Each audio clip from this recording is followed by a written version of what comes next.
السلام علیکم۔ کراچی سے 170 کلومیٹر دور ڈیپ ڈپریشن طوفان میں تبدیل، تیسرا الرٹ جاری۔ کراچی میں طوفانی ہواؤں نے تباہی مچا دی۔ کیا آپ حالات حاضرہ سے آگاہی حاصل کرنا چاہتے ہیں؟ خبر کے پیچھے چھپے اصل حقائق جاننا چاہتے ہیں تو ابھی سبسکرائب کیجئے جلمل پاکستان کو اور ساتھ ہی گھنٹی کے نشان پر کلک کر دیں۔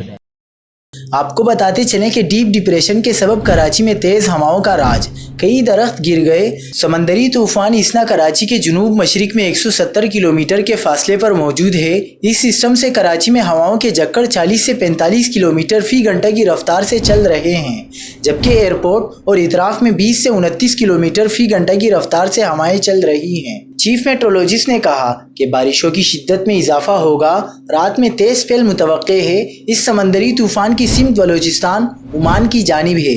بارشیں اسی سسٹم کے زیر اثر ہو رہی ہیں۔ کراچی میں مختلف مقامات پر تیز ہواؤں کے نتیجے میں درخت کے گرنے کے واقعات ہوئے ہیں۔ گلشن اقبال اسٹیڈیم روڈ کے قریب رونما ہوا، جس میں ایک خاتون درخت کے نیچے آ کر انتقال کر گئی۔